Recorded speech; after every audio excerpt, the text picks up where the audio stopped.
A few crickets made themselves known over the gentle crackle of the fire, and the wind bristled through the tall grasses, creating a low, ever-present rustle, sending a hair-raising chill running up Ryder's arms.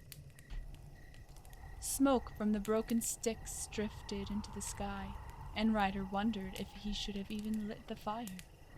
Sure, he was several hours' walk from the village by now, but these plains weren't letting up, and a fire like this could be seen for miles.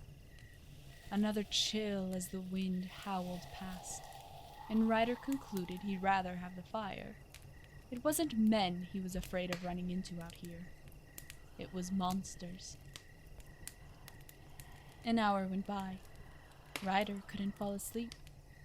He could deal with the cold well enough, but a thought kept prickling the back of his mind, keeping him up. If he fell asleep, who would keep watch? He always had his uncle before. Eskel and him would trade off sleeping so the other could keep an eye out, even if they'd only been a mile from their little cabin in the mountain. They weren't exactly safe from beasts or ghouls. Another hour and the fire was merely glowing coals. "This'll be worth it," Ryder muttered to himself. The miserable nights would all be worth it. He stirred, digging at a rock that had moved at some point and was stabbing him in the back. He threw it off into the tall grass, and a moment later, a flock of birds flew up into the sky. He thought nothing of it until he heard heavy breathing behind him. His body went rigid as he froze.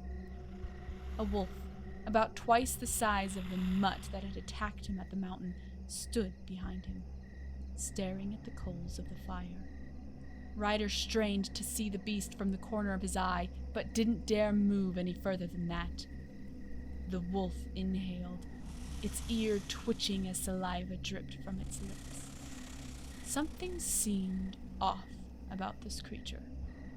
While Ryder couldn't see, he could hear. Its breathing came in shallow gasps, as if each breath took more effort than the beast could conjure. A minute passed, and the wolf continued to stand there. Too terrified to move, Ryder remained straining, sweating, and fighting the urge to yell at the creature to leave. On a deep, raspy inhale, the wolf limped forward, its movements awkward and shuffling, one paw dragging through the hard dirt. The weight of each step alone was enough to leave deep impressions, even on the dry ground. It came into sight at last, and Ryder raised his hand to his mouth, trying not to let a sound escape. The wolf was missing half the skin and fur on its head, and the bone of its jaw hung unaligned with its face. Its left shoulder had been torn into, the wound far from fresh. It extended all the way down to the wolf's paw, but that wasn't the reason it had been limping. Its back leg had been snapped, and the bone barely held on by lean muscle and thin tendons.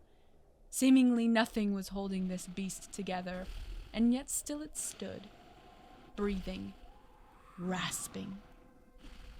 If the mere sight of it wasn't enough, it smelled heavy of rot, as if its own body was decaying despite it still being alive.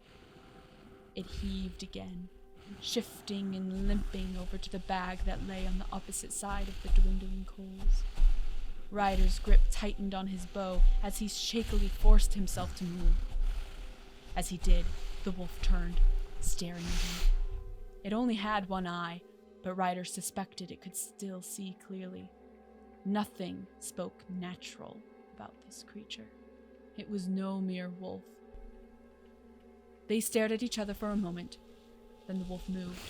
It tried to lunge, but as it put weight on its bad leg, the paw snapped off, and the wolf instead fell into the coals. Fire caught its fur, lighting it up. Ryder scrambled backwards, reaching for an arrow. He knocked it to the bow, raising it as the flaming wolf howled. The sound was more like a scream mixed with a squealing bark. Ryder released, and the arrow slammed into the wolf's chest. It screamed again, tumbling down at his feet, jaws still snapping. Ryder Trembling, stood up.